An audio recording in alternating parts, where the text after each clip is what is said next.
is Duelist. Thor Prime for Dash Fire, Proxima and a Thor Echo. Silvercraft and a Cougar Echo. Marlin and a 3 life LAPC. Shadowcat B for Bob. Hollander A for Serpentis. Burner and a Solitaire Prime. Django and a Mad Cat A on the first map of the day on Kagoshima.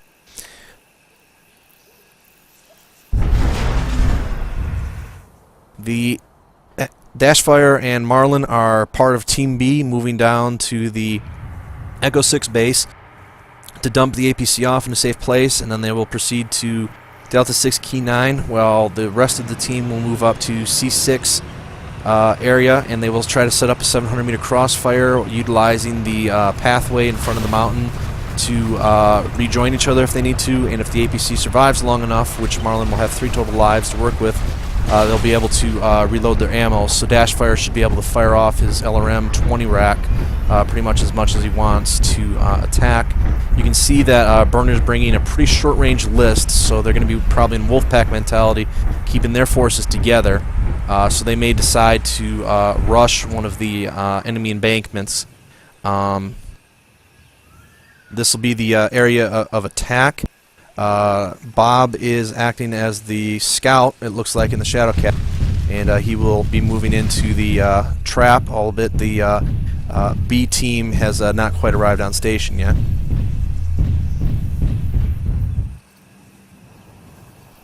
Proxima's team has a significant range advantage over them right now, and I am not entirely sure why he's sending Silvercraft so far down. But I guess they're going for maximum range, maximum crossfire here. It was originally intended to keep these 2 assets together when the list was put together, but this could be interesting. So they're going to set up a 3-prong attack, and Burner is going to have to cross the river to attack them, and we'll have to see how much risk he wants to take determining on what part they attack, because the Mad Cat is really the only asset out of all of these that has any type of appreciable range to match the 700 to 900 meter output of the Thors.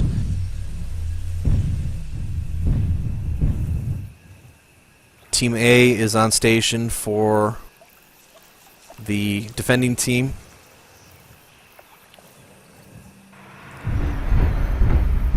And Team B continues to take their time setting up. Marlin trying to hide that APC, and then he'll hop out, and Dashfire is trying to get on station. He's designed to go here, but the is designed to go right about here, so that if Burner attacks either bridge, he has enough room to move up and move. But he's going to set up on the bridge, which also enables him to see a pretty long ways. So that's a risk. They've split up their forces. Marlin will now try to go to the enemy position and do some damage as the battle armor. The other risk is that they only have 3 carrying assets. The APC cannot be the final asset in a match to be the victor and still win. And now they've split up their forces. Unbeknownst to Silvercraft, Burner is moving off to the right, and while the main force moves off to the left, they're going to attempt to utilize Burner to sneak through the enemy forces and attack. He has a solitaire, so he has enough speed to get out of there. I think he's trying to find Silver's actual position. If Silver gets a lock and points here, Burner is going to be in a world of hurt in a hurry. They're actually trying to locate the Silvercraft's exact position. Silver is in range if he looks this way, which he is not. So Burner will be able to move up and attack Silvercraft. Silver has enough weapons to take down that solitaire if it decides to go in a 1v1 fight. Serpentis, so they're keeping a watch on the northern sector.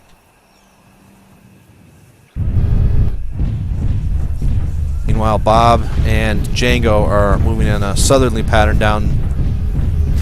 Is that the E6 base? No, they're behind Serpentis. Okay. So they're trying to find a way to cross right now. And Burner looks like they've done some damage against Silver. So Silver's going to move back a bit. and this might provide an opening for the attackers to move in and cross.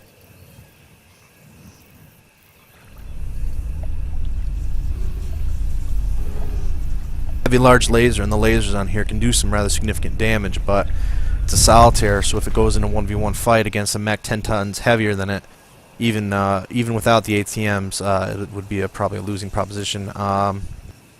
We now see the defensive play by the attackers is allowing the battle armor to move in for the defenders and might be within attacking range soon.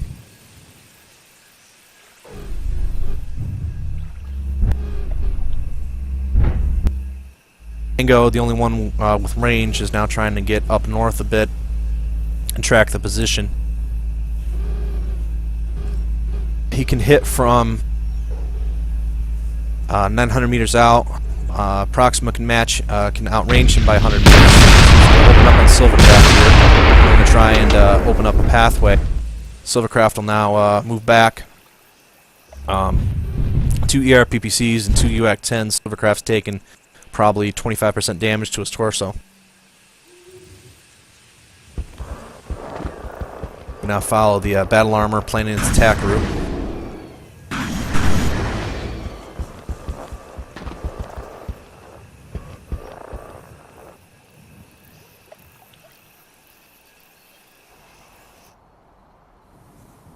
Silvercraft and Proxima continue to hold them down while they're sending a flanker off to the left.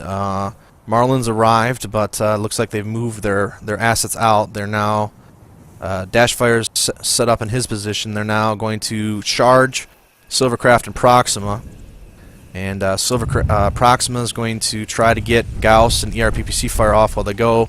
Silvercraft will try to get ATMs, but they're probably going to move back, and they may have to decide to join Dashfire that you see off in the distance there. Burner deciding to make the crossing now that Silvercraft's taking some damage. So the range advantage is completely out the window right now. The attackers have the advantage now. Three mechs, enough to take out. And Bob utilizing his jump jets now. Silvercraft is very much in danger. Proxima is setting up as much cover as he can. They're attempting to get out of there, but Silvercraft will have a hard time outmaneuvering the Shadowcat. But they may have enough time to outrun the main forces down on the end of the rice paddy. The battle armor is trying to move up. Dashfire is being called up to the main force, and they will choose to battle at C6 or D6. Burner's forces now are at a disadvantage on the other side of the rice paddies. They will take a very long time to get up there, so Proxima and Silvercraft should be able to escape now, and they'll move their 3 forces together and attempt to reposition probably down at Echo 6, while we see Burner cautiously trying to move up quickly to make sure that they don't lose a visual bead on them. Bob and Serpent is moving fast enough that they might be able to get some shots off Silvercraft and Dashfire, and they've decided to stay there. They will, for now, they will let them get up to C6, and they'll proceed in to attack. Appears that Marlin may have found his way in.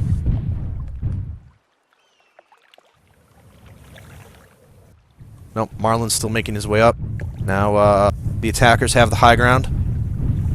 Their defenders are definitely going to try and create some range here, because even though they could go toe-to-toe with them, it would not work terribly well, because Bob and Django in particular have assets that are exceptionally strong at close range. Right now, Burner also knows that if he waits out this entire battle, he will automatically get the victory, as they have 4 carrying assets. We're about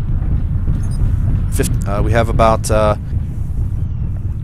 20 minutes left in the match, but that is something that's probably in the back of his head. Burner or Serpentis likely are the job commanders, the ones in charge of the strategy here during the battle. Bob is being told to try and hold Proxima and his forces' attentions, and perhaps take down Marlin. Silvercraft and Dashfire are setting up in position, and they will take off to the right. The dash fire is in severe danger here. Proxima realizing this, attempting to tell them, let's keep moving. Let's get to position. Dash fire is going to take a nasty salvo from the Mad Cat right now. They're focusing completely on Bob, still thinking that they're up there. Until, okay, so this is their long-range attack position. They need to move a bit right to start utilizing their weapons. They have enough room to back up, but Burner certainly has his forces in range now. So we see fire exchange between Dash Fire and the Mad Cat. Dash Fire can probably only take one more hard hit like that before he's going to lose an arm or perhaps his back. Silvercraft trying to get in position behind us to utilize his ATMs. They get him off now. They're dangerously close to the APC, so the APC could be lost. In fact, I wouldn't be surprised if Burner's discovered it now. He has. In fact, it might already be taken out. They have not seen it yet, or they care not to attack it. Django moving out with his mech having the most range and armor, attempting to take a look around. Let's take a look at the battle armor's positioning. Marlin attempting to get there as quickly as he can to get some damage done. Serpent and Django and Burner, they have discovered the APC, and Marlin will be down to his last life, and they will also lose the ammo refill advantage. Serpentis taking a nasty dual ER-PPC hit to his main gun. If they have to fight at close range, or if they're able to pinpoint their targets, they'll want to take out Serpentis' right torso. Bob, they're keeping Bob behind because Bob loses an arm and he loses most of his firepower. But Serpentis' right torso, Bob's right arm, and then they would probably have enough firepower if they still have enough armor to be able to gang up on Django's Mad Cat and Burner Solitaire. At this point, they're trying to keep their distance because with the loss of the APC, they will be effectively fighting, let's say, 3.5 on 1, because the battle armor usually makes up with its lack of armor and firepower by utilizing the 3 to 5 lives that it has. The APC looks like it's destroyed now. That's why Bob's joining up with them. And so now the battle armor will continue to attack, but it might be able to use the tag laser to try to guide and miss if they get an opportunity.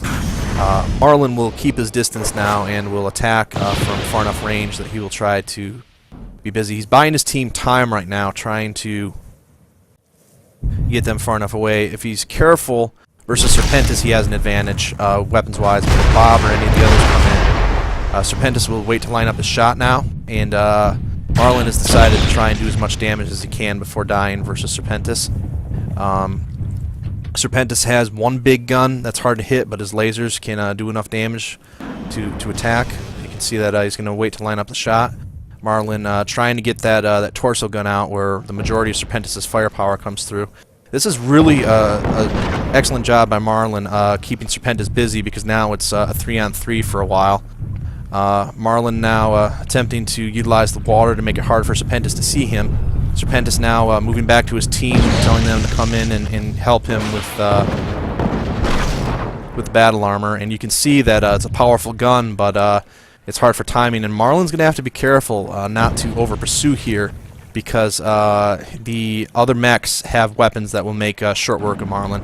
And perhaps that's what they're doing, is trying to create disarray in the attacker forces right now, so that Marlin can do as much damage as possible and reveal the damage and information on the mechs. As we can see, Marlin now holding up because he knows that Django's UX-10 guns and the RPPCs, which are very deadly for battle armor, are close. The two main battle forces are still scoping it out and waiting for each other, so now Django will be held back a little bit, and Marlin will have an opportunity to, who has done an excellent job of staying alive thus far and doing significant damage to help the cause, but still being protective of his last remaining life.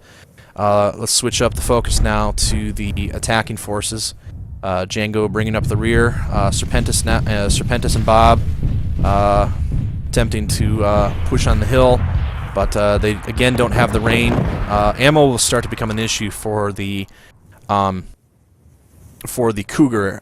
It still has nice backup lasers, but the vast majority of its punch is from the ATMs, as Burner and attempts to get some shots off on Proxima with his heavy large laser. Serpentis has now been killed. Marlin, I missed your glorious moment on camera. I'm sorry, but now it's a straight up 3-on-3, and if the battle armor is still alive, he'll be able to contribute to the fight now, and the odds just might be even. Django Silvercraft is probably very heavily damaged now. He's taken 6 straight hits from that Mad Cat, and it's a 35-ton mech to begin with. So Burner telling him, let's push, and Dashfire and Proxima are trying to get away, but they may. Burner now has enough speed to pursue them. Marlin bringing up the rear as fast as he can, but he will be a non-factor for probably the next 2 minutes. Bob, largely healthy, being told get in there and keep them visually tracking, and if you can, get a few shots off. He has range from 350 400 meters, so he can do a little bit of damage with his lasers. They're trying to keep visual tracking right now, because if they lose them visually, they're going to be in a world of hurt. Dashfire, having taken the vest, certainly Silvercraft the most damaged now. Dashfire probably close to getting some critical damage to either his back or his arms. Proxima and Silvercraft attempting to provide cover fire while Dashfire joins up with the group. Bob taking a nasty saw with that Thor Echo quote from one of the creators of this game. The Thor Echo is the most powerful heavy mech in the game, and the opportunity to utilize it in this list was something that the defenders didn't want to pass up. The battle armor will attempt to buy his team time against Django. He will have a very hard time attacking without getting killed, so he will do what he can with his grenades, and he will move here, but Burner and or Django both have excellent weapons against the battle armor. So it's probably 1 or 2 more shots, and then game over probably for Marlin, but he's doing an incredible job with everything, and he should be commended for lasting that long. He did get some nice shots off on the Mad Cat, and the Mad Cat and the Shadow Cat now have taken respectable damage. Really only Burner's Solitaire is the one that's escaped the Thor's might, but so far he did take some nasty ATM hits, so all 3 of these mechs have an equal chance of being heavily damaged. At this point, if I had to bet, though, I would imagine that Django's mech is the most heavily beat up, because he's also been exposed the most, since he is the one with the armor and the ranged weapons to both deliver and take the abuse. So now Burner, having lost Serpentis, will probably take over as the drop commander. Bob and Django both capable of doing it, but they usually like to focus on focusing on the fight. But these are the 3 of the very core members of the WR group. So a lot of leadership and a lot of drop commanding can be as simple as follow my mech, and a lot of nonverbal communication here. As we fall into Nightfall, this perhaps is an advantage for both teams, but perhaps even more for the attackers here, because they have the ability to move without being seen as easily. And I believe Django might have GECM, as does Bob, so they are able to leave the radars on to where the I think perhaps only the I believe that their defenders do not have the ability to have the radar on. They have BAP, but I don't believe they have GECM enabled on their vehicles. If they do, then it's a moot point, but perhaps the slight radar advantage and slight stealth advantage goes to the attackers at this moment.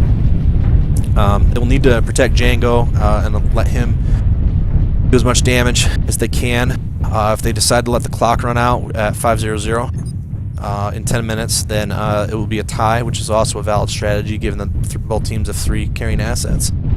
The thing that I can't comment on is how much damage the 2 teams have done to each other, because they've both done really excellent hits, and depending on what happens, that could affect their strategy. One thing that looks like I think they might do might be an entirely bad idea if one of their mechs is more heavily damaged than they think. They've now gone back to the rice paddies. Django will now try to get to some cover. Burner saying, let's do a repeat of what we did, loop around, and see if I can utilize my speed and my solitaire to get underneath, and maybe they'll be trying to take out the Cougar, and then pull back and get the victory as the clock runs out. I don't think anybody ever purposely goes for a tie in this game much anymore in this event, but I do think that it's always in the back of your mind when you're trying to do a risk assessment of your strategy options. It's not entirely dark. It's the moon is out, so you are still able to see as Django takes a nasty bit of LRMs, but he does get off his UAC-10 and perhaps PPC shots, so Silvercraft could be very much hurting right now. It'll be up to Django and Burner to try and utilize some distance attacks. Silvercraft trying to keep Django down, firing without a missile, which might be a sign that he's damaged. And just trying to do what he can before he goes down. They're gonna move the Thors up front now, and there's Bob and they're gonna have to decide. Bob and Burner are likely going to cross, while Django will stay up here to provide covering fire, and they're going to have to decide whether they take on the close-range mechs and prevent them from coming over, or if they're going to take out Django. Certainly you start thinking about skill at this point. Bob, Django are certainly accomplished pilots. Burner has a lot of leadership and has decent skills of his own, but you certainly might be thinking that if they're trying to take out skill here, Burner was heavily damaged from that last volley of ATMs, and now they can either decide to pull back and go for the victory as time expires. Django and Django will be forced to do what damage he can, but at this point their best bet is for victory will be to team up with Bob, let Bob take the front and close the distance, take whatever damage, and then utilize, if they can get close enough, to utilize whatever range they can. Bob and Burner are two of the more skilled pilots in the game, certainly, and certainly can overturn a 3-2 advantage. But you can see Bob's back is taking pretty heavy damage. That's where that smoke is from. And Django still with decent armor, most likely, but probably running a bit low on ammo at this point, and also knowing that if he exposes himself, of the two, Django will probably more than likely be the primary target they focus on, as his mech can do more damage than the Shadowcat at this point. With only 6 minutes left in the match, I believe that the attackers will still attempt to mount an attack. Proxima telling his team to set up. They can be aggressive now, because if Bob and Django get into attack range, if Silver goes down, they probably more than like their odds that the two Thors, if they are not in critical or super heavy damage, that they can take out at least the Shadowcat, and then perhaps get a still get a 2-1 victory. Django now attempting to probably radar hot, trying to stay on their radar, even with his GECM, while Bob's going to come around, and Bob's going to use his mask and run as fast as he can, similar to what Burner did, to the edge of the hill, and then attempt to attack Silvercraft from the side, and Django's going to try to keep to max distance, so that he can provide covering support, and if Django goes down. But yeah, at a certain point they'll be out of time, and they'll have to decide what their strategy will be here. Let's pull out and focus so we can see both of the combatants and what their plans might be. They've moved Silvercraft back a little bit to stay in cover and provide watch in case Bob decides to come. Bob and Django now are going to spread far out, and if they realize the amount of time that's left, they will pull out to the sides and perhaps attack at the same time, so that they'll have to pick their poison, and whichever mech does make it through will pull through. Bob now deciding to move back up to Django. Perhaps they think that there's still enough time left, that it goes down to 0-0. It does not. It goes down to 5-0-0. We haven't had any holds, and we started at 35-0-0. The matches are allocated for 30 minutes time. So Bob and Django now deciding whether or not they're going to move up and attack. They're trying to perhaps to spread damage while the other moves around, but now Bob and Django deciding with the time they have left to move through the base and go under the bridge to provide them as much cover as they can while they try to close the distance. And if Proxima and Dashfire and Silver decide to hold in their positions, then Bob will utilize his mask to get the front part, which will buy Django enough time to get in attack range, and they will attempt to focus fire on the most damaged mech, and they will see what happens. The match will officially end at 35-0-0, but perhaps we will, and that will be the official result. But for the pride of both of these teams, more than likely we'll let them play through to the 0-0 marker so that they can at least get the see what happens. That was some nasty hits. Bob had taken a lot of damage, so there's the answer. He was the more damaged of the two, and now Django has no option but to utilize the bridge for cover, attempt to see if Proxima and Dashfire want a tango, and they'll move up, and Django will try to take out one of them with his firepower at close range, and then he will move into, as we have 2 minutes and 2.5 minutes left officially in the match.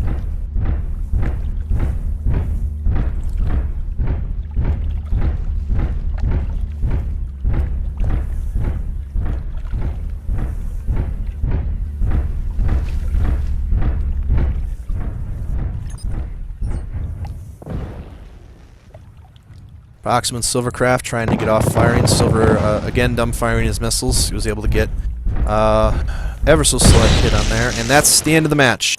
Officially inside the time. An excellent battle by both, but ultimately the long-range advantage and crossfire positioning is the determining factor, as the Jaguar team with mercenaries Silvercraft and Marlin are able to outmaneuver the WR team, and the Capellan Partisans are defeated on the first map of the night in the ongoing Chaos March event. This is SJ Duelist. I will see you next time on the Chaos March Network.